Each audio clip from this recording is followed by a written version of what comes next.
সেই বিরাট খামারটিতে কোনো বৃষ্টি হয় না।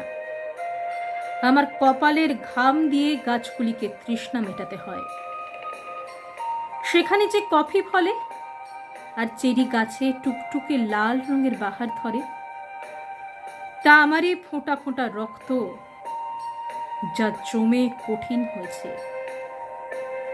কফিগুলিকে ভাজা হবে, রোদে শুকোতে হবে, তারপর গুঁড়ো করতে হবে, যতক্ষণ না তাদের গায়ের রং হবে আফ্রিকার কুলির গায়ের রঙে ঘোর কৃষ্ণবর্ণ। আফ্রিকার কুলির জমাট রক্তে ঘোর কৃষ্ণবর্ণ।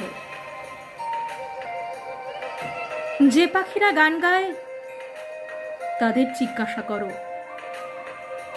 যে ঝর্ণারা নিশ্চিন্ত মনে এদিক ওদিক ছোটাছুটি করছে তাদের। এই মহাদেশের মধ্যকার মানচিত্র থেকে যে বাতাস মর্মরিত হচ্ছে তাদের।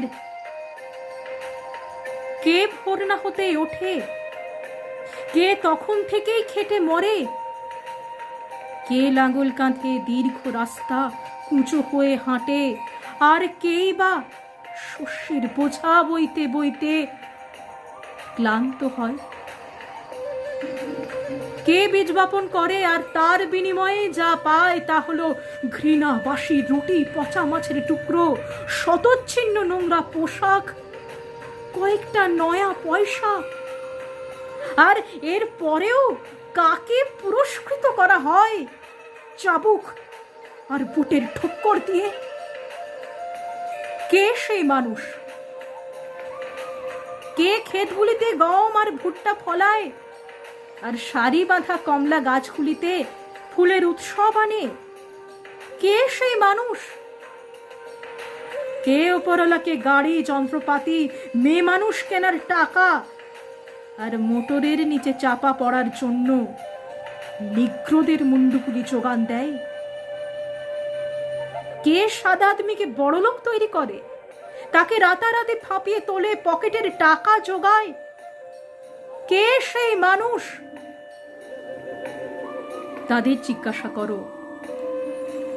যে পাখিরা গান গায়, যে ঝর্ণারা নিশ্চিন্ত মনে এদিক ওদিক ছোটাছুটি করে, যে বাতাস এই মহাদেশের মধ্যেকার মানচিত্র থেকে মর্মরিত হয়, তারা সকলেই উত্তর দেবে ওই কালো রঙের মানুষটা যে দিন রাত গাধার খাটুনি খাচ্ছে। আহা, আমাকে অন্তত ওই তাল গাছটার চূড়ায় উঠতে দাও। সেখানে বসে আমি মদ খাবো। তাল গাছ থেকে যে মদ চুইয়ে পড়ে, আর মাতলামোর মধ্যে আমি নিশ্চয় ভুলে যাব